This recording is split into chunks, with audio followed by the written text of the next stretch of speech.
Good evening. My name is Hamid Ali. I'm the chair of the Department of Public Policy and Administration. We are delighted to have renowned scholar Teddy Brett. He has been a professor at the Department of International Development at the London School of Economics and the Political Science since 1993. He's also a visiting professor at the School of Social Science in Witwatersrand University in Johannesburg, South Africa. Also, he was a visiting fellow at the Institute of Development Studies at the Sussex University for 5 years prior to his appointment at LSE. He also has a previous reader in the political science at the Sussex University and lecturer at the Witwatersrand University in South Africa, and also as Makerere University in Uganda, and also at Wisconsin University in the US.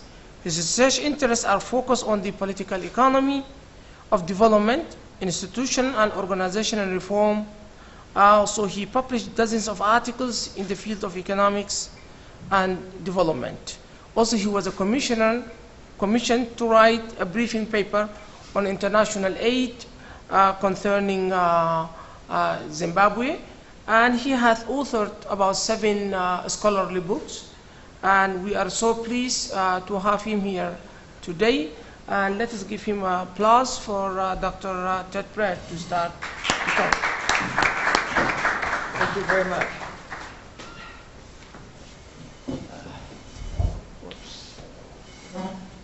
I'm not sure whether I need to use this. Well, thank you very much for bringing me all the way here to talk to you today. I consider this to be a pretty serious challenge because... Thanks. I've been interested in watching what's been going on in Egypt for a considerable amount of time. 4 years ago, I was teaching development studies at LSE, which is where I teach development management. And I spent a whole term when we were talking about democracy, political transformation, change, and so on, talking about what was going on in a square not very many miles away from here for virtually the whole term, because what was going on then seemed to be making a major impact on what was going on in the long-term struggle for democracy and development in third world countries. My own personal history is of sub-Saharan Africa, so I hope I haven't brought you here on false pretenses, because I'm not a leading expert in Egyptian political economy, although I can claim to have some knowledge about political economy of sub-Saharan Africa and problems of political development in general. Most of my academic work I've done in East Africa, on Uganda, and also Zimbabwe. So what I'm hoping to bring you is a kind of general background knowledge about the sorts of problems that have been involved in attempts at political and economic transformation, transformation of democratic and state systems, and especially transformation of economic systems. And what I've tried to do, giving myself a crash course in Egyptian political economy over the last few weeks, is to try to apply the general kind of theoretical understandings that I've developed over many years. I gave my first lecture in political science in 1960 in South Africa, so it's actually been quite a lot of years that I've been doing this. And to try to see if I can produce a kind of overview, trying to get a sense of the kind of reasons why Egypt has gone through the political and economic crisis that it's gone through over the last 10 years, to try to get a sense of where the society is at now, what its prospects are, what the what the quality and nature of the development project that is now available, and more especially to try to raise some of what seem to me to be the problems and possibilities that this creates, that this situation creates. So I've got quite an ambitious outline here. As I say, I'm trying to give you an overview. I'm not going to take you into detailed aspects of economic policy, whether you should have a fixed exchange rate or a flexible exchange rate or anything like that. I'm trying to give you a sense, a sort of overview sense of what I hope as a reasonably informed outsider would have about the situation and what needs to be done about it. And so this is the kind of broad outline of what I'm going to say. I'll very quickly talk about what seems to me to be the fundamental nature of the crisis that Egyptian society is confronting at the moment, the political and economic challenges that that crisis generates for everybody sitting in this room, and 81 million other people who are living not very far away from here. I tried to just raise some issues about what seems to me to have been some of the background causes of that crisis, and of course that background creates the situation that generates the problems that people have to overcome now, looking at the economic and political side of that crisis. And then I'll very quickly talk about the proposals and prospects that seem to me to be in the pipeline right now, political, economic, and social reforms. And finally, I'll put on the board a menu of what I call implementation issues. That is to say, what seem to me to be the key challenges that the society needs to address, in the hopes that we can use that as a basis for discussion subsequently. Right, so the nature of the Egyptian crisis. The crisis that Egypt confronts, as I see it, like the crisis that is being confronted by the other sub-Saharan African states that I've had to deal with, goes back a very long way. It goes back to major changes in economic policy and economic outcomes that have emerged since the end of the colonial period. Most of sub-Saharan Africa, to a lesser extent North Africa and the Middle East, have not had strong, effective developmental transitions comparable to those in Southeast Asia that occurred over the same time. If we look at South Korea, for example, in 1956-57, at the time that Ghana, the first sub-Saharan African state, got its independence, South Korea was poorer than Ghana was in 1957. It was an ex-colony, also a colony like Ghana, so you can't blame everything on colonialism. 40 years later, people in Ghana are probably worse off on individual terms, in real terms of real capacity to consume things now than they were in 1957. I think it's probably fair to say. Significant improvements, significant changes, but massive levels of poverty, exclusion, and marginalization. South Korea has become a fully developed state in which people's basic incomes, wages, and conditions of life are probably no worse than, and for the bottom levels of society, probably better than they are in Britain. So there's been a major developmental gap, a major developmental failure. I don't think Egypt performed nearly as badly as most of sub-Saharan Africa, but Egypt also, in the immediate post-colonial period, set up a major state-led, state-dominated industrial sector. It was certainly, to worry, it was certainly a lot more successful than most of African countries. Under Nasser, Egypt did industrialize significantly, created significant large-scale enterprises. The infrastructure that I drove across on Cairo, I hadn't realized quite what a huge and powerful city Cairo is. There's certainly major achievements, but at the same time, you had a state-led economy that generated high levels of inequality, high levels of rigidity, and which has, at the end of the century, was producing growing levels of inequality, environmental decline, and, of course, significant levels of political upheavals and crisis over that period as well.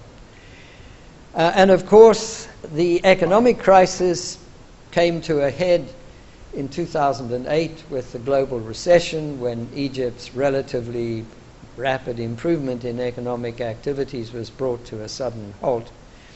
And the whole state apparatus, was threatened by a major challenge from 2011 on, with the huge upheavals, the end of the dictatorship, and the massive threat to the stability of the state. So over the past 8 years, the society has been going through a major crisis, a political crisis of authority and capability and legitimacy, and an economic crisis of growth, but more especially of equity and inclusion. The critical problem has been much more a problem of economic exclusion, that is to say, the marginalization of growing strata of the society, than a problem of economic growth per se, although economic growth, by comparison with the leading developmental states like China, Vietnam, that have been growing at 7, 8, 9, 10% per annum over the past 30 years, that have doubled and quadrupled their output, Egypt's growth has been relatively low. And of course, that ongoing crisis of inequality and exclusion has massively increased social tensions and has, alongside similar problems in the rest of the region, generated high levels of political antagonism, violence, and potential threats from ethnic, from fundamentalist groups, and so on. I don't have to tell you these things. They're perfectly available to everybody. And so it seems to me that it's very clear that if Egypt had simply stayed on the same path that had been established by 2008, 2010, had not engaged in any significant degree of reform, that there could be a major catastrophic change. And we've seen catastrophes elsewhere in the region, and I think it would be mistaken not to imagine that comparable catastrophes could happen here if these problems were not dealt with in an effective way. But I think it's important to emphasize the fact that crises, political and economic crises, are not just problems, but opportunities. A crisis represents a threat, because a crisis tells you that the existing structure of institutions in your society, whether these are the institutions of your state or institutions of your economic system, or indeed your social and religious and other institutions, are incapable of managing the current situation. Societies fall into crises when their institutional arrangements are no longer capable of sustaining the demands being made on them, when tens of thousands, hundreds of thousands of people go out into the street, risk their lives to demonstrate. Because of a crisis of legitimacy, the society has to do something about that. If it doesn't, we end up with something that looks like Libya or Syria. When your economic system is no longer able to generate enough jobs to even provide basic income for the great majority of your population, then unless something changes, you are going to be in deep trouble. So a crisis represents a statement to you, if you like, that you have to engage in major reforms. English social democracy was actually in serious crisis by the end of the 1970s.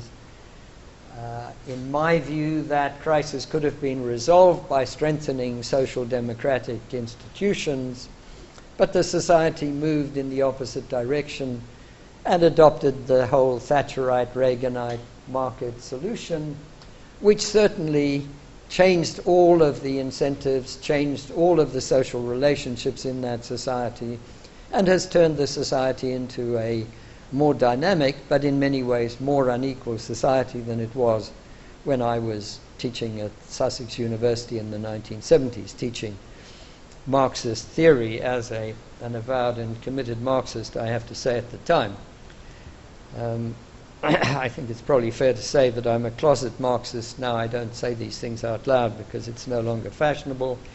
But the critical point that I'm making is that that model, that social democratic state-led model in Britain, had reached its limits and had to be reformed. There was a political crisis that drove that through, and the society is now a very different society.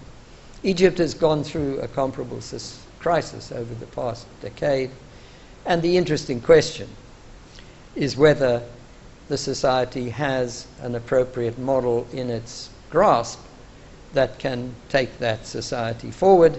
And the important thing about a crisis is that A, it demands this of you, but also it means that there is no way that you can not deal with this problem, because if you don't deal with it, it will deal with you.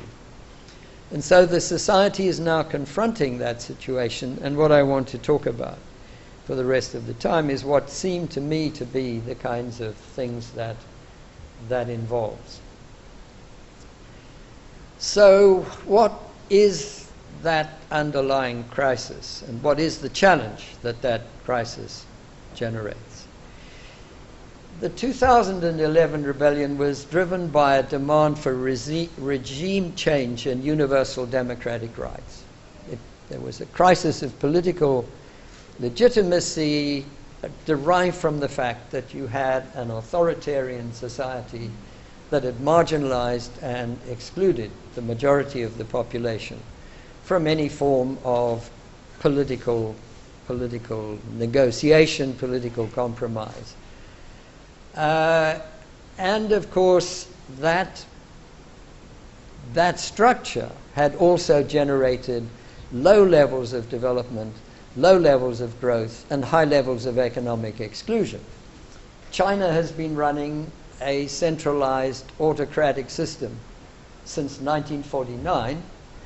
It ran into a crisis at the end of the Mao period, made a major shift in economic policy without altering its authoritarian political regime, and has run the most successful program of bringing people out of poverty and restructuring society that the world has ever seen.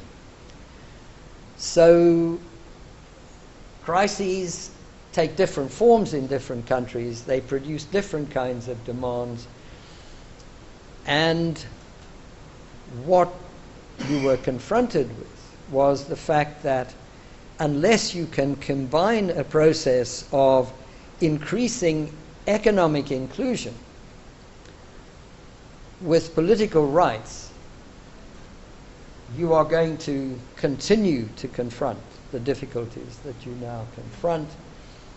But how you balance improvements in political inclusion, and I use that general term advisedly rather than democracy in the sense of being able to go down the road every 5 years and vote for a different government.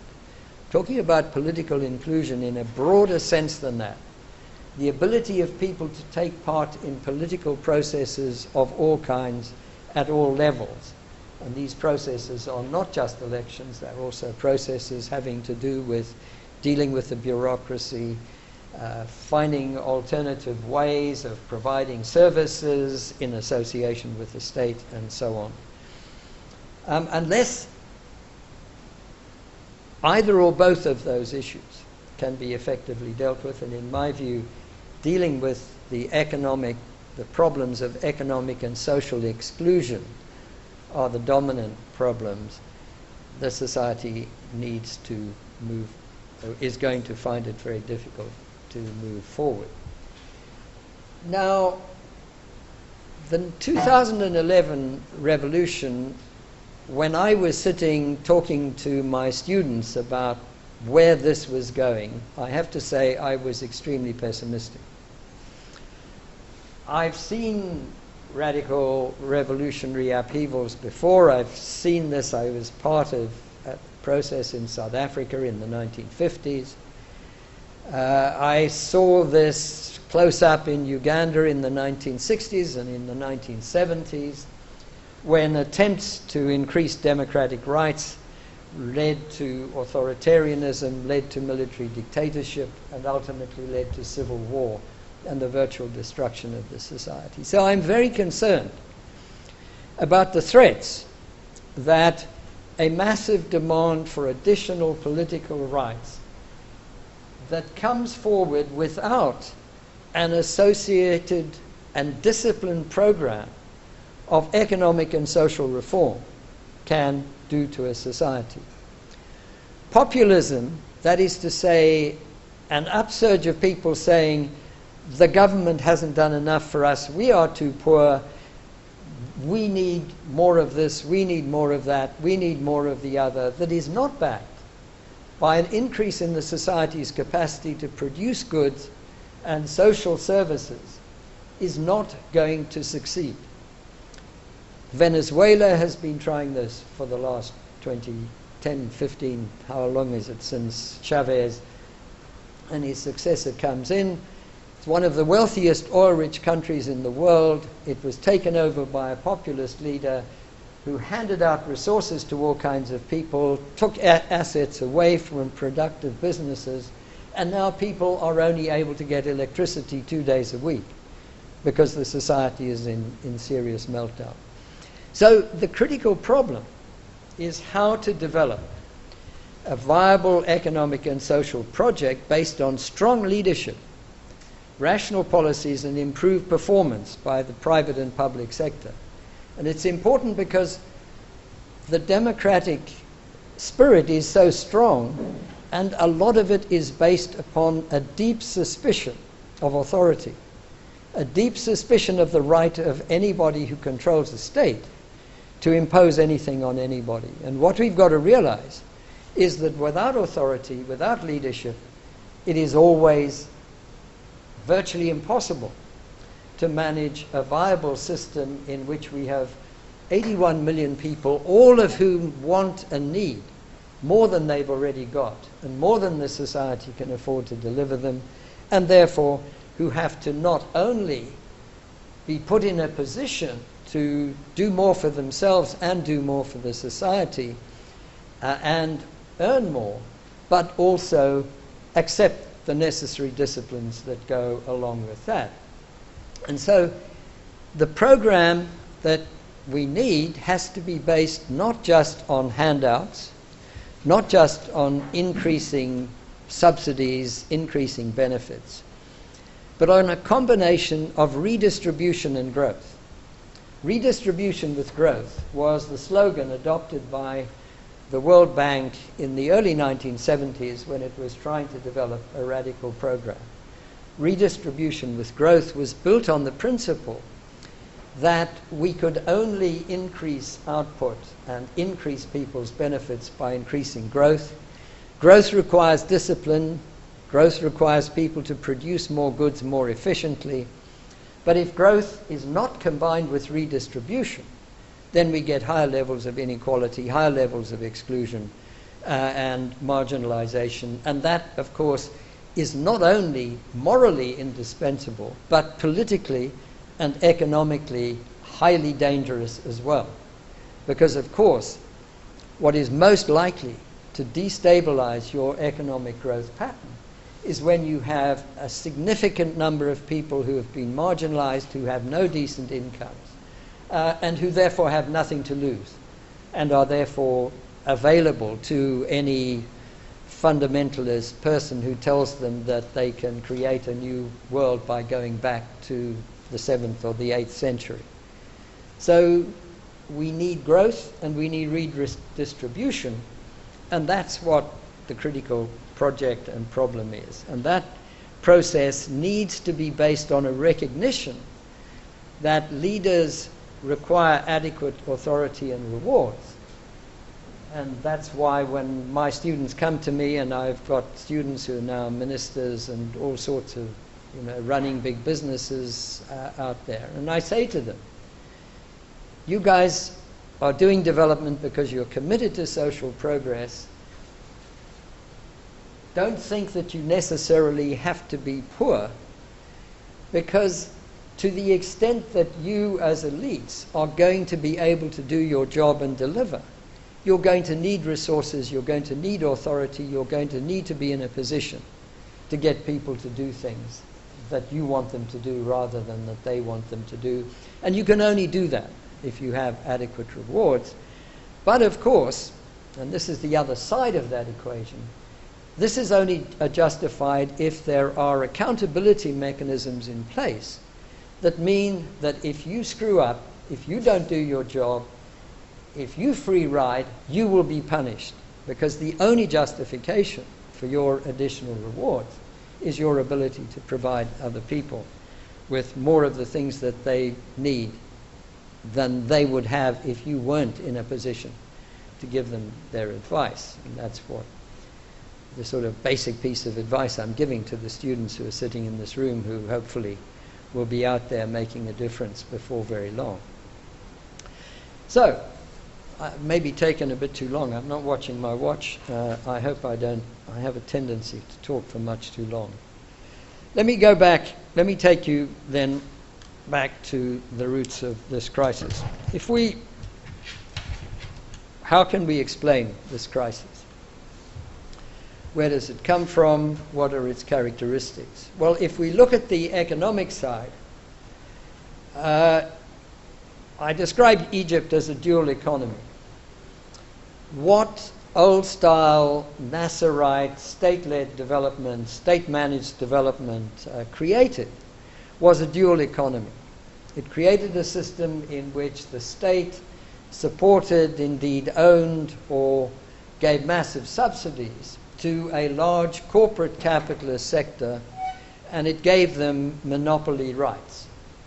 The assumption was that markets increased inequality and exploitation, therefore centralized state planning would produce better results for everybody, and of course this had pretty negative consequences, because to the extent that you take away market competition and you give a big business monopoly rights, unless the state is going to impose very substantial discipline on that producer, they're likely to free ride, they're likely to operate very inefficiently, they're likely to exclude competition, and this whole process eliminates innovation. Under that system, relatively few people are coming forward to create new businesses, direct foreign investment is discouraged, and so on. Those companies were large-scale companies. They used capital-intensive technologies. They were modern, and they therefore employed a relatively small number of relatively well-trained people and paid them much higher wages than were available in the informal sector. That large-scale capital-intensive sector, monopolistic sector, coexisted with an informal and small-scale rural and urban economy. You have a small peasant-based agricultural economy that goes back 6,000 years. 6,000 years ago, the average Egyptian peasant on the banks of the Nile was probably using world-leading technology. They were probably the most efficient small farmers in the world. Many people are not operating with much higher levels of technology than they were operating then. Indeed, the quality of the silt that they're getting out of the Nile is significantly lower than it was then because you built the Aswan Dam. And so your small-scale peasantry has been significantly squeezed and marginalized. And because the state was putting all of its resources into an import-substituting industrial sector, it was taking the foreign exchange earned by Egyptian cotton producers, efficient small-scale Egyptian cotton producers who were exporting their cotton, taking that foreign exchange, using it to buy capital-intensive equipment that produced very inefficient goods, and therefore creating this system of exclusion and marginalization.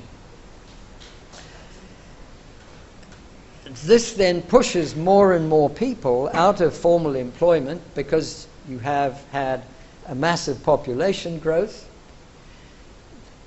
It is simply the case that any society that where every woman has more than 4 children is incapable of generating an effective poverty program. It is virtually impossible for any society to invest enough to make it possible to create twice as many jobs every 15 years if you go on with that level of population growth, even with high levels of economic efficiency.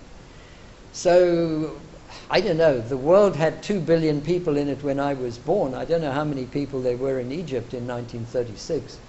Probably 20 million maybe. You've now got 80 million people. How do you create jobs for 80 million people? So what we have got is this massive increase in marginalization and exclusion, and a system that is investing in job-reducing, capital-intensive industry at the expense of job-creating small-scale business, small-scale agriculture, and that process is a recipe for disaster. And of course that process, as I've already said, creates potential for authoritarianism and antagonistic conflict. If you think about it, where you create a monopolistic system that depends on state privileges, that also depends upon political authoritarianism to survive. Because that economic system is excluding and marginalizing the great majority of the population. If you have effective democracy, the great majority of the population will vote against that system. Why should an Egyptian peasant who's selling cotton for dollars that are then being given to an inefficient state company to produce something that is no use to them, why should they go on voting for a government like that? Well, the short answer is they wouldn't. And hence, political authoritarianism was directly linked and associated with that form of centralized planning that allows state and corporate elites to extract large rents, run inefficient firms. And that process, because of its inefficiency, with growth, and especially the growth of an educated middle class, was also creating serious problem, not only of underemployment amongst informal workers and rural communities, but also amongst the middle class. And of course, ultimately, we see all of the effects of that coming together between 2008 and 2011 with the major crisis that overthrows the Mubarak regime. And that process of exclusion also explains the growth of sectarian antagonisms, ethnic fundamentalism, the same process we see in, you can track an almost very similar process in Syria, where you see that intensification of the crisis in 2008, major drought, drawing more people on the one side into radical demands for democratic reform, and other people into the hands of fundamentalist sectarian movements. So that's the crisis. What to do? I sort of got involved in discussions about Egypt when I met Russia. She came and applied for a job at my university. She was actually the best candidate, but unfortunately we couldn't employ her because we found somebody else who had more direct skills. And I was been talking to her about this was sort of 2012, 2013, talking to her about what seemed to me to be the kinds of proposals and projects and so on that could be taken up. Having taken on this this little talk, I've been looking at what the government has produced, and interestingly, I'm extremely impressed. It seems to me that to the extent that you could have a program on paper that actually does confront these issues, if the government and or the World Bank had hired me as a consultant on this project, and people don't hire me as consultants anymore. I think probably reached my sell-by date on that one. I'd be very happy to sign off on what I've just read, the World Bank's sort of review of what the Egyptian government is doing and the Egyptian government's proposition. What we do have now is a kind of best practice model, I think, of economic and political reform that's been taken out of the experience of successful developmental states. If we think about where Egypt should be looking for its models, and I take this directly from the World Bank, South Korea, Vietnam would be another case of a society that's, and indeed Turkey, probably this, at least Turkey is an Islamic country. Turkey proves that Islam can be, as Islamic countries can develop in a viable and effective kind of way. On the political side, it seems to me that mass active democracy is potentially not a good idea for Egypt right now. That's probably quite an unpopular and certainly a very unfashionable thing to say. But if we look at the history, of South Korea, Taiwan, China, Vietnam, indeed if we look at the history of Britain during the Industrial Revolution, of Germany in the 19th century, none of these societies had active mass democracies in which we had huge amounts of continuous pressure from below for greater political, economic, and social rights. All of these societies were what one might call competitive autocracies. That is to say, societies in which the state had significant degree of power to manage and control resources, but which was subject to some degree of contestation and competition. In Britain, in the 18th century, the government had 4%, 4 to 6% of the population had the vote. Only elites had the vote. In South Africa, when I was there, only the top 10% of the population had the vote. This vote and the competition it engendered was very important in keeping the government accountable. But it also left the government with a high degree of capacity to enforce discipline and to develop effective programs.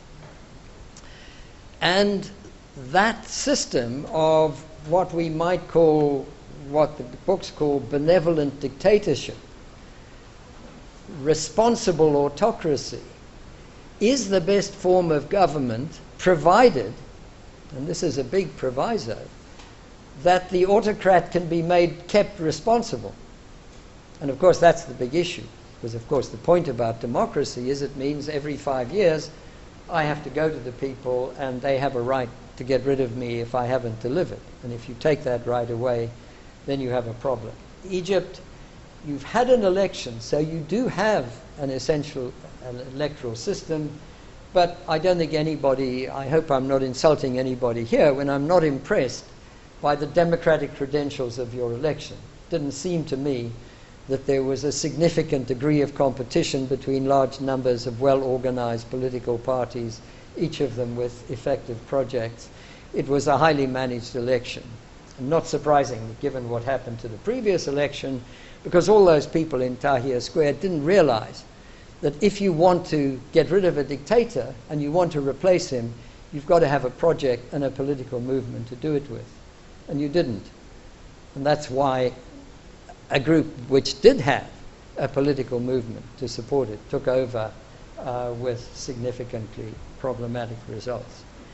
So we need sustainable compromises between the demands of old dominant elites, new emergent elites, and marginalized urban and rural classes, and we need a regime that can manage that process. Now again, let me go, I'm taking much too long. If I look at that project, it seems to me to have all of the things in it that I would have wanted to see there. Strengthen the state's capacity to sustain inclusive growth. It is not a neoliberal project saying weaken the state, hand everything over to the market. There's a massive number of things in there about the additional things the state needs to do. It obviously needs to improve macroeconomic management. It needs to generate significant infrastructure investments. It needs to strengthen public services. It needs to, and these need to be pro-poor public services. They can't just be any old public services. It needs to reduce the monopoly powers allocated to the corporate sector by extending market-based reforms, but in a context where you still have what's used to be called an industrial policy, what I would call an investment policy, because Egypt is not in a position to simply open its markets to full-fledged competition from everywhere with no support for the private sector, because your economy is not strong. You've got inefficient industries, and if you do that, you're very likely to be wiped out.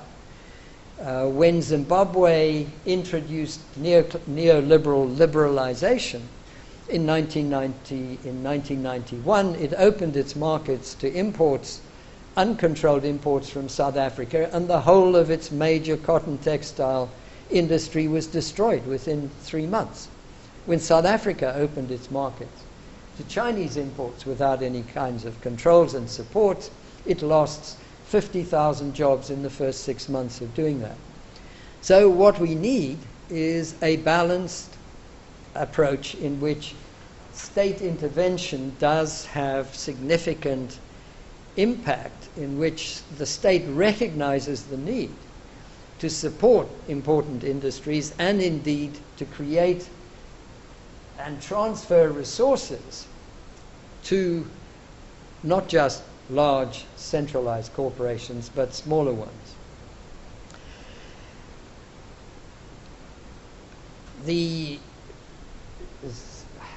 What I hear about the Egyptian state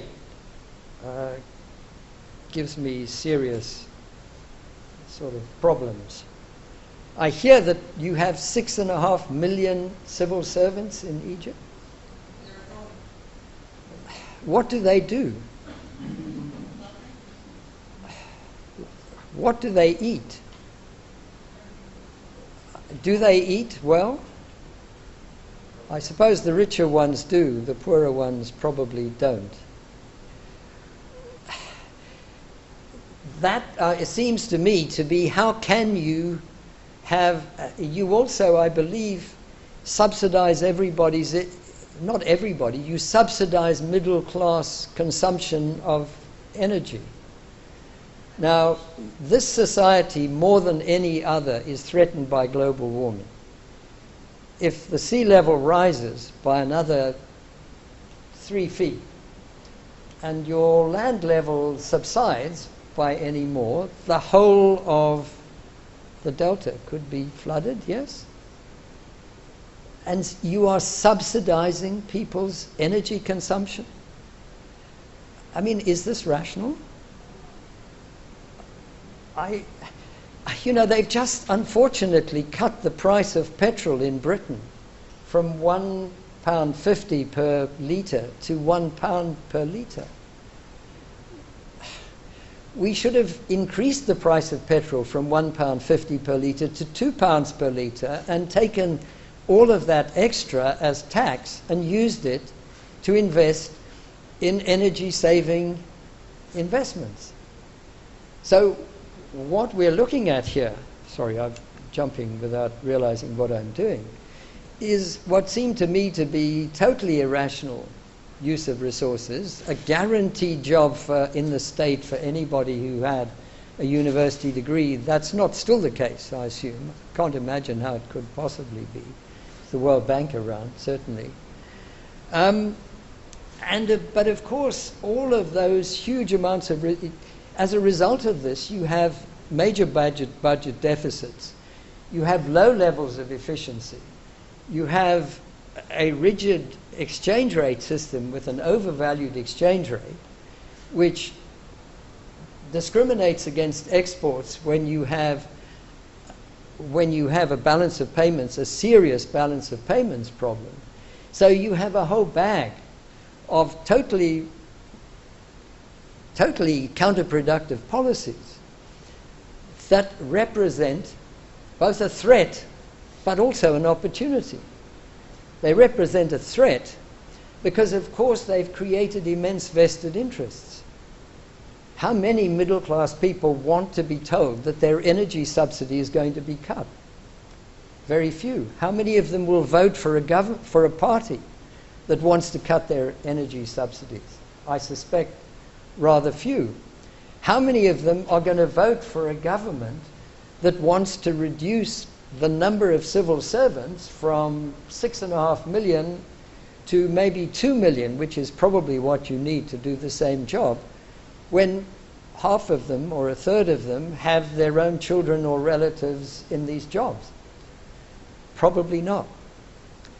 So what you have is a situation in which a huge array of things are being done that could be undone without major damage to your society, indeed could produce significant improvements.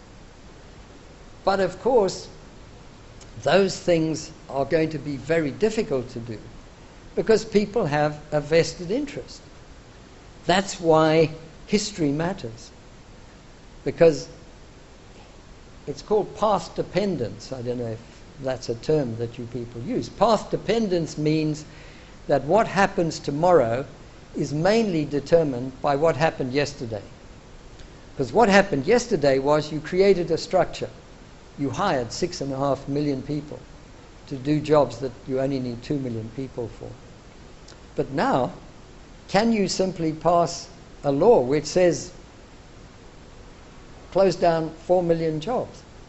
Apparently they tried to pass a law very recently to reform the bureaucracy in Parliament, and it was the one law that was turned down, because nobody in Parliament is prepared to vote for a law that threatens the privileges of an existing bureaucracy.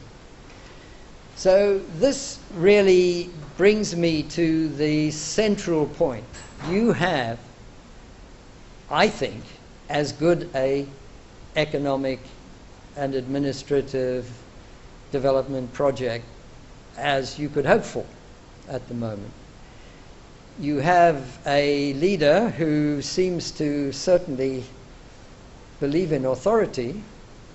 He doesn't seem to like people saying things that he doesn't like, and people in my country get very upset when he goes out, and is it Egypt that arrested these people from Al Jazeera and held them in prison, and we had them all over the television saying, well, you know, we're reporting, and, you know, sure, you've got some pretty authoritarian, but the critical issue is not how authoritarian he is, but how committed he is to the project, and how committed he is to making the project work by challenging the privileges of those people whose privileges are what has been holding this society back for the last many years. I would say right back to the 1950s. That seems to me to be the critical issue. As I said at the end, what we need is an investment policy that strengthens the capacity of large-scale industry. I'm not hostile to large-scale industry. It's essential and critical. But there has to be some degree of competition, some degree of accountability that ensures that those people deliver and don't just eat the subsidies or put them in their bank accounts in the Maldives or the Virgin Islands. We need to find sources of support for education, health, population, and environmental reforms. And of course, we need to find ways of strengthening small urban rural businesses, because in 20 years' time there are going to be 1 million people, sorry, what am I talking about? More than 100 million people living on the banks of the Nile. What are they going to be doing? How are they going to earn a living?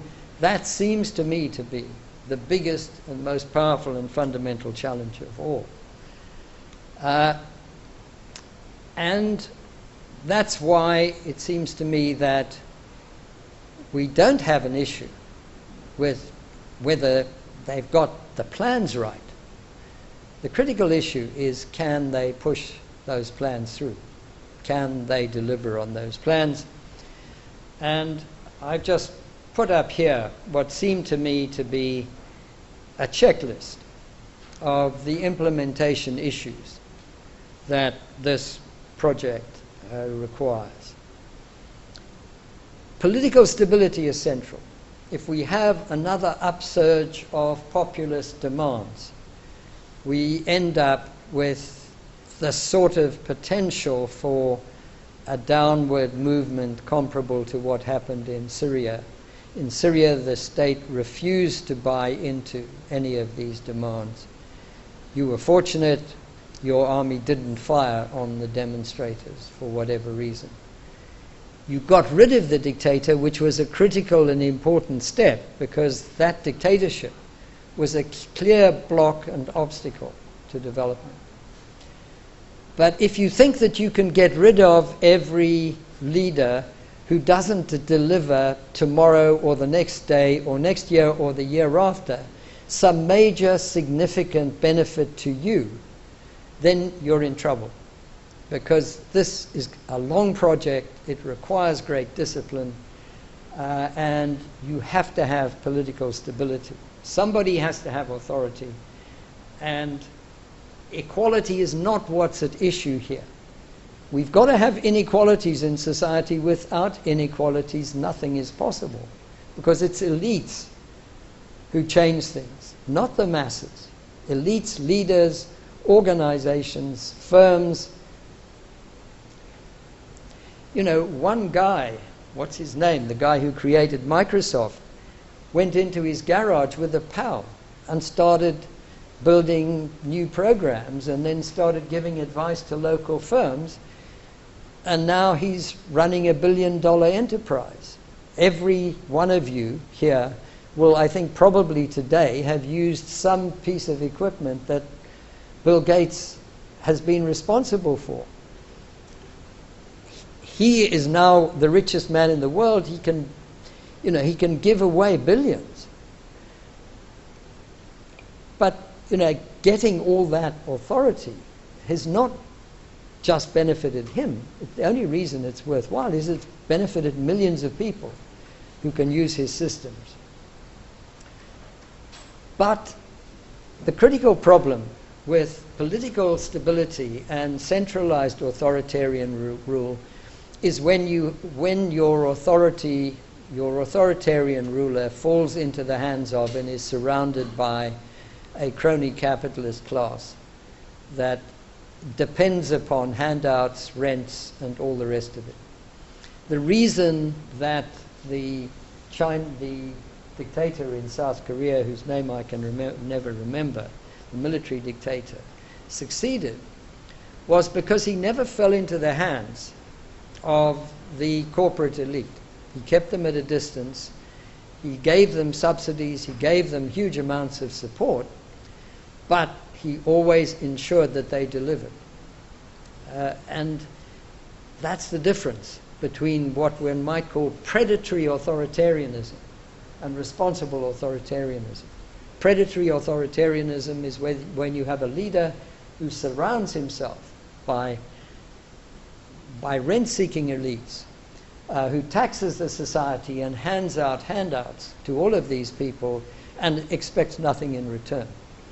And that's the critical central problem that you're going to confront. And there's a serious problem because democracy is supposed to deal with that. And you don't have strong democratic traditions and institutions here that necessarily are going to impose those pressures on your leadership. And I'd be very interested to hear from you what you think you can do about that. In terms of my own views about that, there are many reforms that can be introduced in state institutions. Decentralization is one of them. Potentially you can decentralize to local level authorities all sorts of services that are best dealt with at the local level without threatening the political authority of the central regime. My colleague Jean-Paul Faguet has written lots of stuff about that, and it's one of the major sources. And of course that also includes deconcentration of bureaucratic apparatuses. I think where the possibilities for what is often called bottom-up development come in, we're talking about strengthening representative institutions. We think about democracy as big elections every 5 years with changes of government. But the basis for real democracy is the creation of a large, dense, active set of civil society institutions, representative institutions of all time. Most democratic activity in mature democracies does not happen at elections. It happens every day of the week when NGOs, when civil associations, when the British medical... Over the past 6 months, the Tory government, who I can assure you I did not vote for, so I take no responsibility for what they're doing, is trying to impose ridiculous contracts on junior doctors in the National Health Service. The junior doctors have been on strike, they've been negotiating, the BMA has been negotiating. This process is a continuous, ongoing process, and the reason it works is because there is the British Medical Association and the Junior Doctors Association are powerful, strong organizations with good leadership, support, and all of those kinds of things. And we need civic institutions that can represent all sorts of groups in society and that can engage in what Charles Tilly calls open, equal consultation with government. that can assert them the right to open a consultation with government, not necessarily through voting, because that's the way in which bottom-up pressures really work, not by people shouting and screaming and going on huge demonstrations. That's important when you're trying to break the power of an entrenched group. But that's not the way you run a society on the long term. What you need is civic organizations. You need to reform the state bureaucracy. I had a short conversation over lunch about this with members of your department. I realize this is the department that has the most direct interest in this proposition. Unless you do that, you're in serious trouble. You simply have an enormous mountain to climb. Again, there's a whole agenda. There's something called New Public Management. There's a whole theory about this. It comes out of, Thatcherism, neoliberalism, but it's a mechanism for basically increasing accountability within the bureaucracy by changing bureaucratic incentives and structures. The agenda is there. The question is, can anybody mobilize the political will to do that? I've made the next couple of points already. We need to support large-scale enterprises but increase their efficiency. We want to balance market with state controls. It's not either or. We need to reform and regulate and provide more support to small rural and urban producers. And we need to strengthen civil society, human capital, better education, although you actually have. It's not as though Egyptians are not ignorant. You're certainly not stupid, and I discover you're not ignorant. You have very high levels of education. Your major problem is you're not using the people that you've got. How many? You have 3.5 million Egyptians working abroad. And I'm sure they're all educated people who've taken the skills they've got here and are selling them abroad. So it's really using them better. I put in women's rights because I'm accused on gender issues of being a dinosaur, but clearly you have a problem. I gather far more women are being forced out of jobs than men. This is a patriarchal society. You need to do something about that. Maybe the women should start getting organized. Unless you reduce population growth, you have serious problems about dealing with anything else. And of course, I leave the most important and most difficult problem for last, which is the environmental crisis. Unless you deal with that, you're not going to have a country in 30, 40, 50 years' time. But of course, it's a long-term problem, and I only hope that you can solve it. I always say to people, I'm glad I only have another 20 or 30 years to live, because certainly after that, it's not just Egypt that's going to be inundated, but the rest of the world. But that's a level of pessimism that I hate to leave people with. So thank you for that.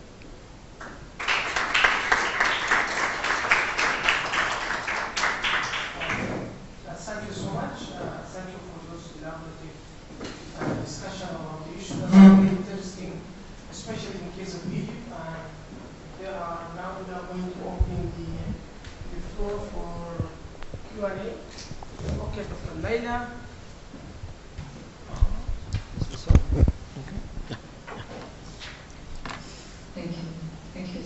Thank you, Professor.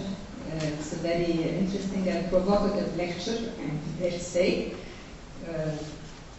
You are talking for the sake of security, for the sake of maintaining economic prosperity and growth, and you are ignoring the quality of life for citizens. China is a model for economic growth, yes, but what kind of life are citizens leading over there? And then you are advocating responsive authoritarianism. How can we hold an autocratic leader accountable? This doesn't happen ever. And if we cannot hold him accountable, then we are not ensured that the needs and expectations of citizens will be met, or that the Egyptian human capital, the expertise that you refer to, is available here in Egypt and abroad, will be utilized. This is not going to happen. He's not held accountable, therefore he's going to continue doing as he pleases. and this is not going to be any kind of quality of life that we will aspire to. Thank you. Well, should we take them one at a time? I think because there's knowledge. Okay, yeah, I'm sorry you feel that I haven't focused, that I'm kind of less concerned about quality of life than about political power, because I'm certainly not. If you were to ask me what my definition of a viable and credible progressive development project is, it's not just that it would increase the quality of life of the population, but I would go further and say, unless it increases the quality of life of the bottom 40% of the population, I wouldn't classify it as a credible development project. For me, unless development has a redistributive and pro-poverty component, it's not development at all. The reason I left South Africa was because they were very efficient at increasing development for people like me. I had a very privileged life. But of course, they did it at the expense of 60, 70, 80% of the population's freedom. I would dispute your proposition that somehow, because China has an authoritarian government, the quality of life of its citizens has not been improved. I think if we're talking about quality of life, we have to recognize that that has many different components. So far as I know, and I've got a couple of colleagues who work on China actively, there is no mass demand for more democratic rights in China. Most people in China are very happy with the situation that's there, and that's because the semi-authoritarian regime, and let's be clear, the Chinese Communist Party is actually quite a complex organization which does actually take account of people's needs and does respond to people's demands quite actively, has had a pro-poor project since 1949. China has brought 400 million people out of poverty in the last 30 years. And the interesting question, as has South Korea, as has Taiwan, have brought massive numbers of people out of poverty. The interesting question is to what extent political, what I would call full-scale modern political democratic rights are necessary and even good for pro-poor development in the early stages. And the short answer to that is that we can't think of any, I can't think of any development project in which there has been a significant growth in the economic and social conditions of the poor that has happened under full-scale democracy in the first stages. What happened in South Korea was we had a military dictator that took over from a democratically elected regime that was in fact producing very bad results, introduced a pro-poor development policy that included, for example, land reform for the poor and high levels of protection and the creation of export-oriented industry that created high levels of jobs and continuous increases in wages. That once that had matured, then allowed a transition to full democratic rights. So the transition to democracy, the same thing happened in Britain. The initial transition in the Industrial Revolution occurred with very limited democracy, democratic rights only for the top, very small group of people. But as the capacity for democracy and economic development increased, you had a continuous expansion of democratic rights into the future. That, for me, is the best option. Because right now, if you have too many demands on the state. If you have full-scale democracy, what that does is enable huge numbers of people to mobilize demands on the state which can be unmanageable and which threaten state security and threaten the possibility of managing it. So there's a terribly difficult balance to strike. And the point that you make is absolutely well taken. How can we keep the autocrat responsible? You know, I teach Political Science 101, or used to. I believe in democracy. I think ultimately democratic elections are the only thing that ultimately keeps the authoritarian ruler. But it's very difficult to have the preconditions for a viable democracy are complicated and difficult. You had an election in 2000. When was the election when Morsi was elected? You had an election. What did you get? You got a fundamentalist movement that came into power that created all kinds of problems that none of you were very happy with, that had to be excluded and marginalized. So democracy is a very difficult thing to do. That's why I focus on, not on mainstream elections. I focus on the need to create democratic capacities.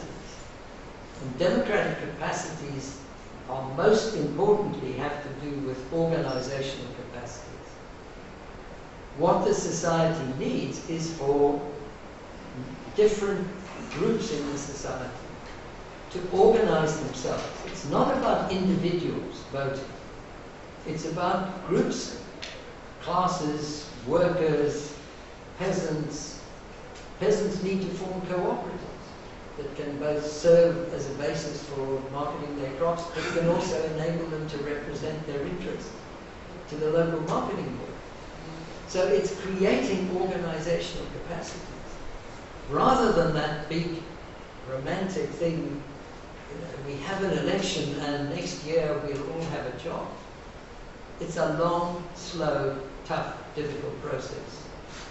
And it seems to me that that's what, you know, what teaching rational public management and public administration is a central part of that. Because you've got to teach people that there isn't a free meal anywhere, that there aren't easy solutions, that people have to behave in a disciplined kind of way. And you've got to find some way of dealing with the autocrat. And that is the big question mark for me about this society. Can you ensure that this man goes on delivering? Uganda, Museveni came to power through a military takeover in 1987. He introduced a sort of very important slow democratic reforms. He created major improvements in public policy and public management. Not public management, private management. He generated a 7-8% growth rate over the next 20 years. But at the last election, you know, he bought that election. And all my ex-students, because I've been teaching Ugandan students at the LSE for the last 3 years, they're wondering. And for me, the interesting question is, how do you put pressure on that person? Because they have formal elections. Everybody can vote. Anybody can form a party. But he's taken control of that process. And that's what you've got here. I assume you're going to have another election in 5 years' time. The interesting question is, what organizations are going to be there to fight for that, to fight that election, and to keep people accountable? All right, okay, I will look at Yasmin there. Then I'll come there to war out of the Dr. Rida Shahata. Yes, Dr. Rida Shahata, and then that feeling, it's not because of your lecture, but because of this cluster of problems which you have enumerated. A sense of frustration, I'm afraid of a little bit of desperation have been brought home, to me at least, and some of us. I mean, we shouldn't be oblivious of two main contexts. One, the global context. The second is the regional context. I'm sure that through that short time I've been living with us, we're mostly obsessed with security issues, than more with democracy deficit or otherwise. We are more concerned with a situation that has been prevailing since 2011. It's these populist approaches to economic demands and to participatory politics have been dominating the political atmosphere in Egypt. Responses by the SCAF, that's the Supreme Council of Armed Forces during the first 4 years, was non-existent. Then under the Muslim Brotherhood, it was ignoring these participatory demands or economic demands. Here we are now under a new, I would say, enlightened military-civilian rule. This duality in military-civilian rule, you might describe as benevolent dictatorship, and you are comparing this with experiences in 19th century Germany or with modern South Korea. Actually, I'm not against this or that, but we have been bombarded throughout the past 2 years with human rights watches, reports, with civil society reactions. This is not a development program approach. There has to be an economic stabilization program approach, at least for the time being. With us, this transitional period started from 2011 has been so prolonged that there's no time limit yet. It could be a decade, it could be decades, as long as we are still living under this military civilian rule. Is it the Chinese model? Is it the South Korean model? Is it the Germany 19th century model? Actually, I've been puzzled by your lecture, the more enlightened. Thank you very much.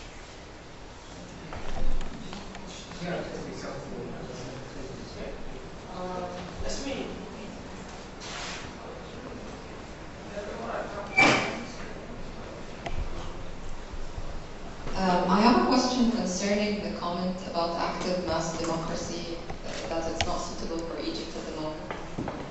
We've had a very similar comment from the head of the Secret Services, Omar Suleiman, before he died, when he was interviewed by Amin. Yes, that's right.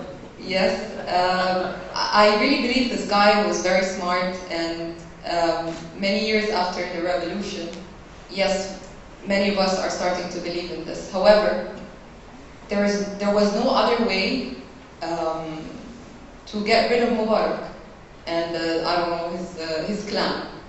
If we go back in time, we'd still do the revolution and everything. But we did not have a program because we couldn't. As we all know, we had this Minister of Interior, Habib al-Adli. Anyone who opened his mouth at that time was persecuted or disappeared or whatever.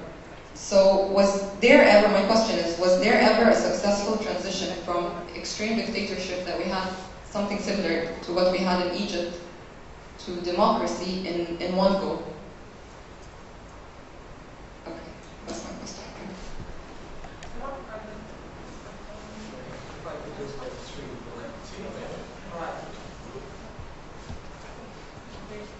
I have a question concerning the unsuitability of mass democracy. Okay, you suggested that we need a form of inclusive, while functioning civil society. So between a regime that's not supporting or doesn't have the political will for such inclusion, okay, and and between the fact that the mass democracy is not proper. Which step? What should we do? Thank you. I didn't come here to solve your problems, unfortunately. I came here to, I didn't actually only come here to, I apologize to my friend here, to increase your sense of frustration and desperation. I was very consciously trying to, I thought actually that I gave a very upbeat interpretation of your situation. I agree. Yeah. In the title has suggestions and recommendations. Yeah, I think, as I say, I spent some time with Russia. We were talking about, trying to set up some sort of think tank to produce policies. And we were talking about these kinds of policies. I then read this, I just went online and saw the one page that your government has put online this week. Uganda, they call it the 10-point program. I didn't count how many points there were, but there was about a 15-point program there. And I then looked at, the bank, because the bank has got some very high-powered people who do this stuff. And there's a very good paper. If you go onto the web and you put in World Bank Economic Review of Egypt, the main one that comes up, they put their first footnote is a review of the poverty implications of this program. And it's very positive. And everything that's in it is there. And you've got, it seems to me, potentially, nobody who's lived as long as I have, believes in mass participatory populist democracy. It doesn't work. Governments, the main role of government is not to give people things and make them happy. The main role of government is to make people secure and persuade people to accept limitations on their demands that are compatible with the productive capacity of the society. So why are all governments so unpopular? The short answer is because all of us want a lot more than we've got. All of us do. Even Bill Gates wants more than he's got. There are billionaires in England who've just sold their £60 million yacht, and because they need a £100 million yacht. The biggest yacht owner, it costs £250,000 to fill the tanks of the luxury yacht owned by the biggest Russian oligarch. So to go on one trip, you spend £250,000 on petrol. So these are the demands that we all have. I don't think all of you want a $100 million yacht, but you want a lot more than you've got. So do I. And governments have to stop us from going out and taking those things or demanding those things and make us work for it. So they're unpopular. Those are not the only reason why our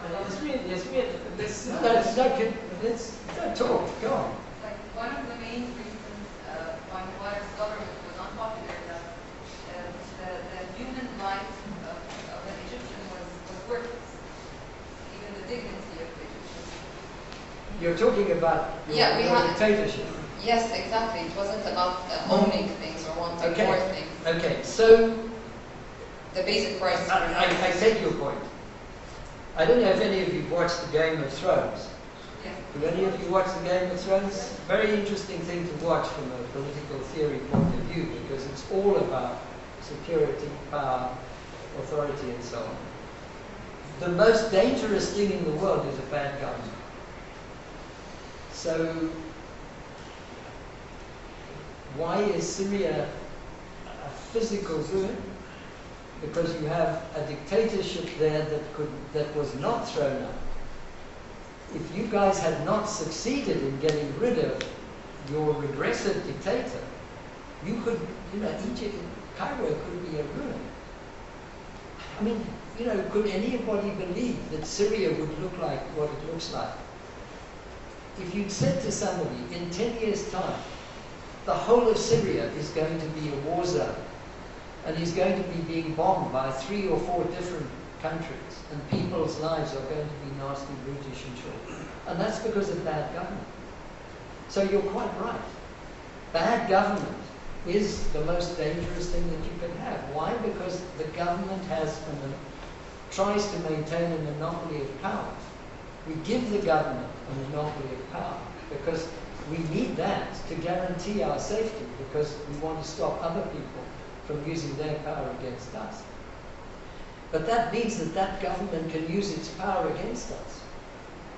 And that's nowhere more evident than if you go a few hundred miles away from here to Syria. So the government is potentially the biggest danger to society, but it's also potentially the biggest possible benefactor of society. A good government. Uganda was a land of darkness and death until 1987. When I went back to Uganda in 1987, they had a civil war. I was taken 20 miles out of town to see where the civil war had taken place. And I went from place to place, and there were clearings in the elephant grass that had been growing for the past 10 years, 5 years, in which there were piles of human bones and skulls, which was the result of that government. I went back to Uganda with my students 2 months ago, and that country is now quadrupled its output. It's got huge improvements in levels of education. It's had economic growth, and that's because of the new government. So government is the problem. It's also the solution. And the critical issue is how you balance authority with accountability. I use accountability rather than freedom. By accountability, I mean the fact an accountable government is one in which citizens have a capacity to impose leverage on the government. That's the critical issue. Not that you necessarily have to kick them out, but that there are different ways in which you can impose leverage on your government. And for that there are a whole lot of things. The most important mechanism for imposing leverage on government is the extent to which a government depends upon a successful economy to generate taxes. If the government fails to invest in a successful economy and it can't generate taxes, it loses money, so its own citizens suffer. So that's the critical area, and that's why one of the most powerful elements in a transitional democracy, because that's what you've got here, hopefully. You're transitioning from weak democracy, from limited democracy to fuller democracy. So you need to be thinking about not how to make the last step, but how to make the next step. And the next step has to be careful and considered. Now the point, I take your point about the fact that you have no organizational capacity in 2011 because it had been destroyed. You also I make the point, there was no chance to organize civil society,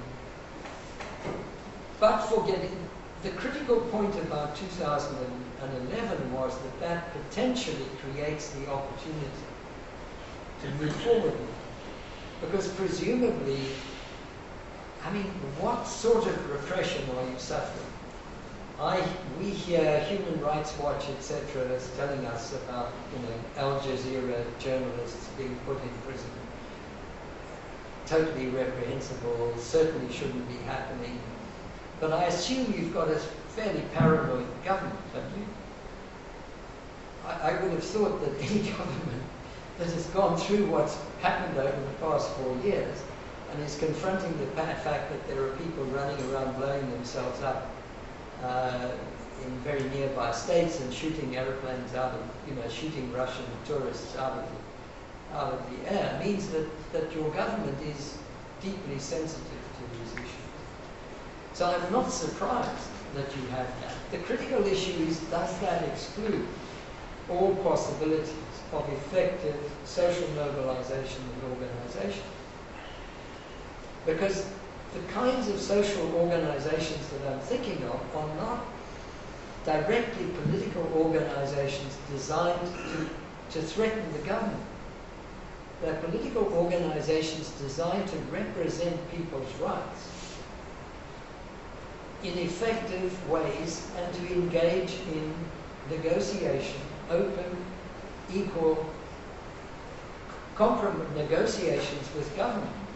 Now, these negotiations are not equal now because the government is denying, is not allowing everybody full rights to organize. But of course, it's not for you to wait for the government to let you do this. I grew up in South Africa. In South Africa between the ANC organized, was actively organizing. It was banned in 1961. It organized abroad. It had local organizations. It built up organizations in the shadows. All of these things are possible. And this is where your rights and your autonomy as a citizen comes in. Because your job is to get out there and organize. And if the government doesn't like it, then, well, there are different solutions. If you're strong enough, you can tell them to, sorry, I grew up in South Africa, so I use bad language. You can tell them to go away. If they are bother you more, you just don't tell them what you're doing. There are many, many ways in which people organize. People organize resistance in the Soviet Union under Stalin. People, you weren't allowed to have a printer in your, what do you call a Roneo machine in the Soviet Union, because nobody was allowed to print more than 30 copies of any document because of the state. But people organized, black, marginal economic activity. So this is a long-term process. Now, I take your points of all this Human Rights Watch stuff, populism. This is a danger because there is no short-term solution. Your tax capacity is at its limits. You need to reallocate taxes to be able to provide anything for the poor. If you tax the rich anymore, you could tax the super rich more. I'm sure that there are plenty of people evading taxes in this country. Probably not as many as are evading taxes in my country, but plenty all the same. So you can improve that. But at the end of the day, there is not a lot more to go around. So simply throwing out this government and having another one and saying, we want you to double our consumption tomorrow is getting you nowhere. You have got to accept this need to increase production, to increase your capacity to support yourself. And it's got to happen at all sorts of different levels. We can think about the macro problem, but at the micro level, anybody here can go out and try to start up a small business. You've got a lot of human capital in your heads. You may not have a great deal of money. You've probably got relatives. You can borrow money from them. You can start a small business. You've got an outstanding training in public management. Why don't you go into the rural areas and help small farmers build cooperatives? There are all sorts of things that can be done at the local level in creating capacities. Organizational capacities which are both economic and social, and which, as soon as you create an organizational capacity, if you can create a federation of cooperatives, of small cotton farmers in, I don't know, where do they grow cotton? Up the Nile, somewhere or other. As an economic activity, as an economic unit, that organization becomes potentially politically useful. Because the next time there's a local election, somebody will come to you and say, we want your people to vote. And you can say to them, yes, we'll vote for you, provided you do this, this, this, and this. Because you've got an organization. This is how democracy is created. It's created from the top down and the bottom up. There's too much awe in theory. It's got to be either the market or the state. It's got to be either bottom up or top down. It's got to be both market and state. And it's got to be both bottom up and top down. Because unless the top is coherent and vibrant and developmental, then it can destroy everything below. But unless that state has people to talk to and has people that it has to take account of, not because they're going to vote for it, but because if it doesn't, they're not going to produce the goods that are going to make it possible for it to have more taxes or all sorts of things like that. Or to stop people joining IS. Because that's the ultimate threat now. The ultimate threat is not that this government is threatened by a mass populist uprising. It's being threatened by terrorist organizations that are themselves a function of marginalization and exclusion. That's why there are so many people susceptible to the IS message and all of those fundamentalist messages. Same thing happened in Algeria. And they managed to control that and bring it under control. And of course, you can only win those people over by providing them with something concrete. It's not a vote. It's actually a whole set of social things, including self-respect. You know, and I think that's where your point is critical. People's self-respect is in many ways, people will often die rather than lose self-respect.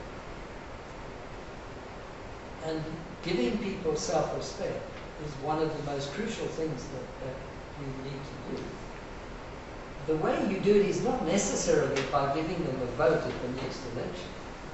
The way you do it is by strengthening their rights, their economic rights, their social rights, their religious rights, all of those rights, and their capacity to organize. That's the way you do it. Okay, Omar, you have a question there. Okay, and then I'll come back to you and you two, three, because we have 4 more questions, so we take those. Okay. Okay, I guess what I want to ask about is assuming the viability of the responsible authoritarian regime. And my understanding is that the reason you are convinced of this is to have the capacity to take to make difficult decisions that otherwise popular populist groups would reject. My question here, though, is don't you think that this kind of assumes that the regime is actually a strong regime that can actually mobilize, that can actually enforce its policies? I mean, we've seen, at least in Egypt, cases where, just like the law that you mentioned in your talk, reform the bureaucracy, they couldn't even enforce it, because I would believe that the Egyptian regime, like many other regimes in the region, are actually weak regimes. They are unable to enforce this. And the experience of Eastern European states, like Hungary and Poland, for example, where they were facing, after the collapse of the Soviet Union, they were facing similar challenges, huge economic crisis, and measures, very difficult measures that would probably have been unpopular. The only solution that they saw, and it seems that they made progress in that regard, is to involve the people in decisions. I think that when people feel that, and this is what I believe political reform has to precede, economic measures, because when people feel that decisions are made on their behalf and that they have not been consulted, even if these decisions are assumed right, then it's going to invoke political resistance anyway. So I guess my first question is, I'd like to comment on that.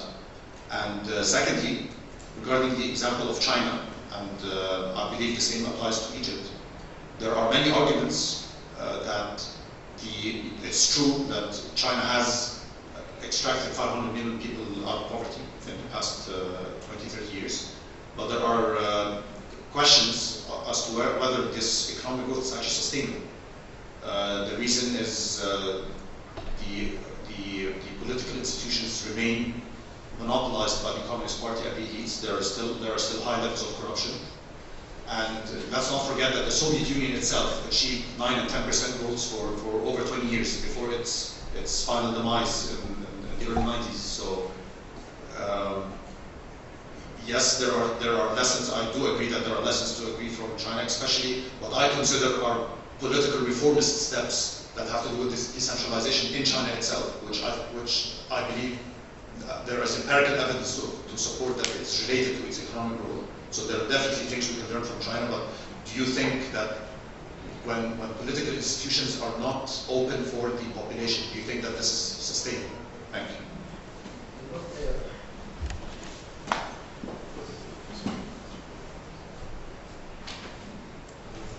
Thank you so much for the talk.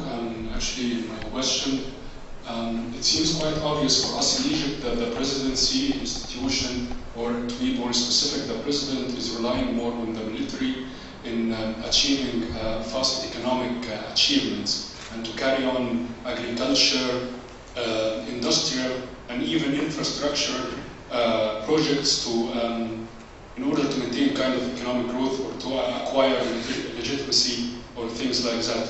And from the daily talks or the speeches of the president, he emphasized that the state is really weak and the governmental institutions are weak, and they cannot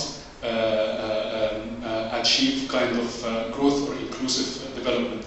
So how do you see that in terms of fully depending on the military and marginalizing the state, and that could have any positive or negatives, and if there are models that have done that before and achieved kind of development, and what the future in terms of this kind of matter.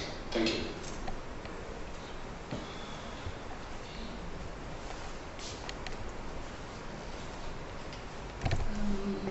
Okay, I assume that I'm going to repeat some talks as I'm not here since the very beginning, okay? But do you think that since you're coming from the background of the Occidental or the European example of democracy, that democracy is achievable in our countries, in the Middle Eastern or African poor countries, okay?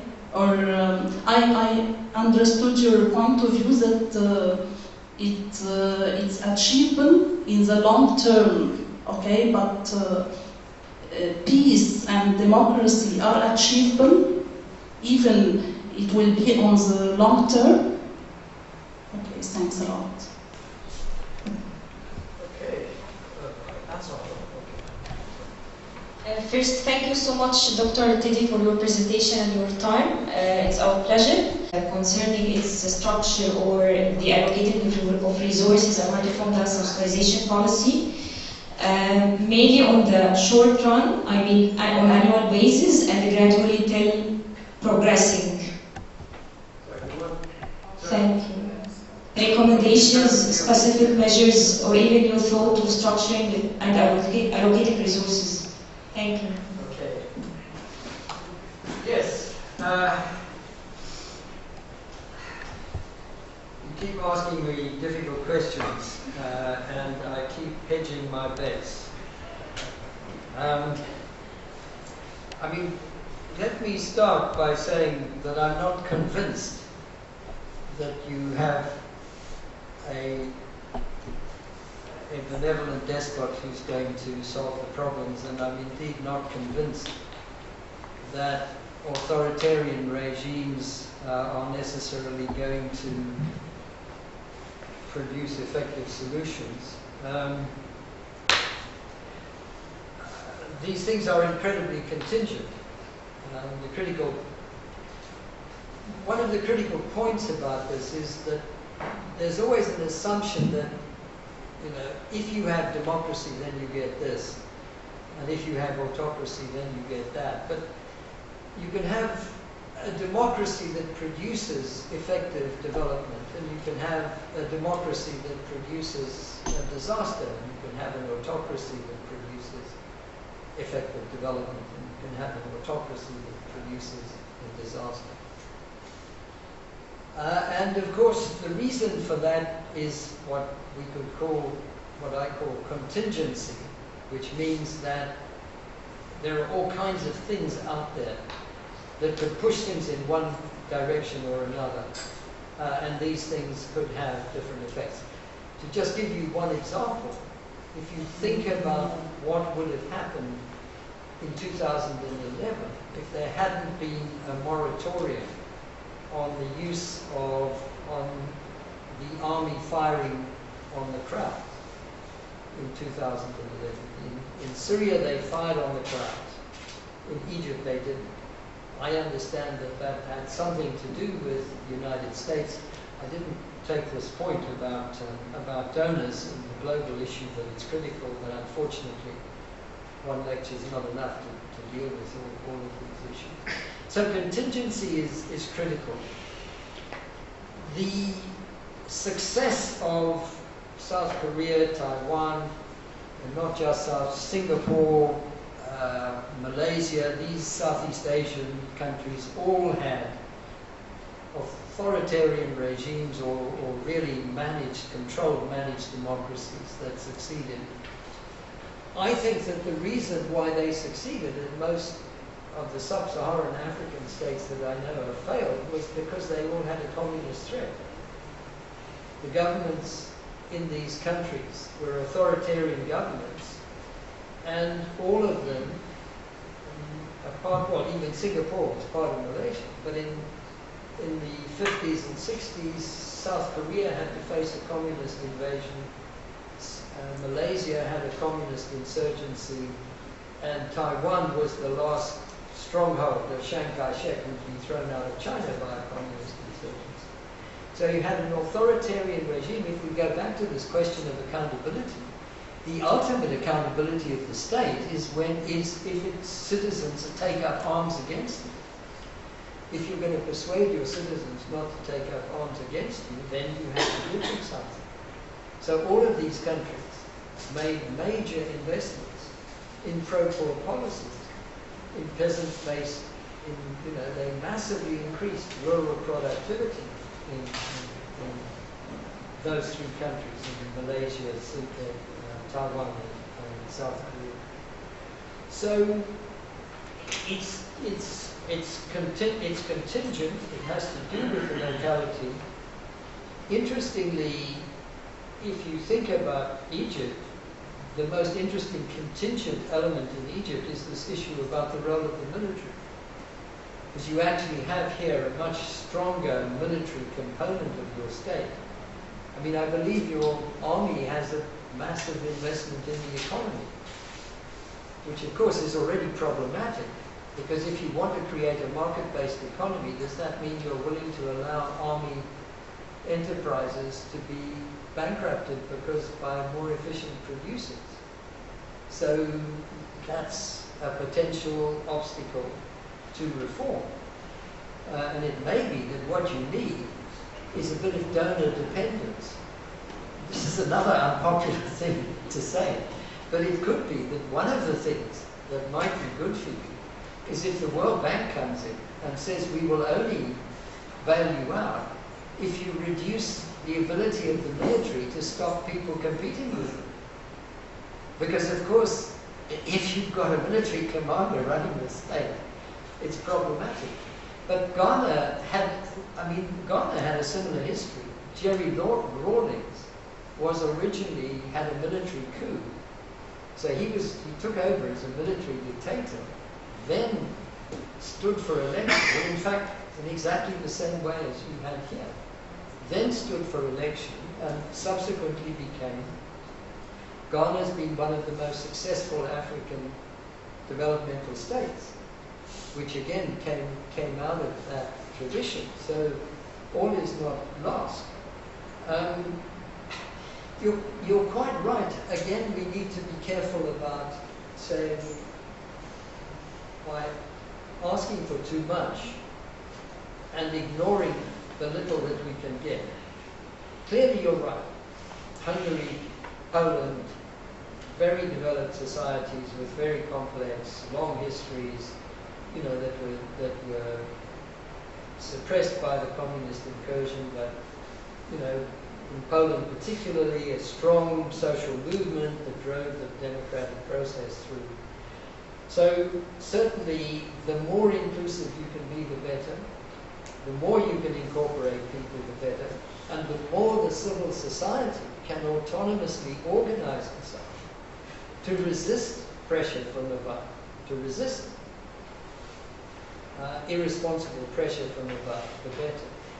So what I'm trying to do here is to kind of lay out a kind of big brush story about the different things that need to be dealt with and addressed if you're going to take the society forward. And I'm not saying to you that it's going to happen. And I'm not saying to you that there aren't going to be deep contradictions. There's a deep contradiction between giving the government enough power to take authoritarian decisions that are going to be bad for a lot of people, like taking away people's food subsidies or their electricity or their energy subsidies, which are irrational in the long run, but which are bad news for them. And, you know, people are going to object to that. It's going to create a lot of tension. It may get people out on the street. They may start throwing stones at the government again. It may get people out with water hoses. I'm not even talking about what might happen if you get another resurgence of Islamic fundamentalist resistance of the kind that you put there. So it's going to be difficult. It's going to be contradictory. But it seems to me that there's an agenda for everybody, certainly sitting in this room, which is not, I'm just going to, you know, accept an authoritarian regime and do what they tell me, but in the hope that they're going to push through a rational World Bank program. That's not what it's about at all. It's about getting out there and getting involved in building the systems, the economic systems, the social systems, the organizational systems of all kinds that the society needs to take itself forward. And it's only when those things mature that you end up with the kind of political boredom that we suffer in Britain. In Britain, it's hard to get, at the last European election in Britain, 11% of the population went to vote. Why? Because it's nothing at issue. One of my ex-students who's now a member of faculty who's married to a Dane said she went to Denmark, and she's Pakistani. She said politics in Denmark is so boring. The last time I was there, the big issue being debated by Parliament was whether they should increase the amount of milk available to children for school dinners. Now, when your politics is about that, you may. But your politics is not going to be about that for the next 20 years. I don't have to tell you that. You're very, very well aware of that. But it's going to be interesting. It's going to be interesting. And it's going to be challenging. And the critical point is that, I don't want to take anything away from those. Were there millions of people in Tahrir Square? I saw these huge things on my screen. I can't imagine where you could have been because Cairo is so crowded. How did you actually manage to find a place to meet where there weren't motor cars overcoming you? But, that was a major shift. What that told the regime was that at the end of the day, enough is enough. You have got to make a move. That kind of political accountability cannot be exercised every day of the year. The government needs to be allowed to rule for a significant period of time and have the authority to do so. But it's got to know that if it screws up, it's going to suffer. The only way it can be made to suffer is if people are organized. But it also needs to know that there are people out there who are in a position to are in a position to actually negotiate with it on a positive basis, to take things forward. You don't want to get into the politics of continuous resistance. You want to get into the politics of positive cooperation and development. And to do that, you need to get out of a mindset which is, we hate the government because it's got authority. We've got to get into a mindset, we've got to make this government do what we want. And it seems to me that the potential for that is there. Thank you. Thank you so much. Basically, we have a very interesting conversation, and it seems to be that the discussion about having benevolent, responsible dictatorship is a very nice song in this region for quite a while. And also, the most challenging for the society, we have this crony capitalism. We have an elite that are incurist elites that are milking the states, controlling the apparatus and the business as usual. And I will conclude by Vincent Branson, who said that I believe in a benevolent dictatorship, provided that I am that dictatorship. Thank you so much again. This is Dr. Brad for this interesting, engaging conversation, and it was truly joyful and interesting conversation. Thank you so much. Let's give our hands.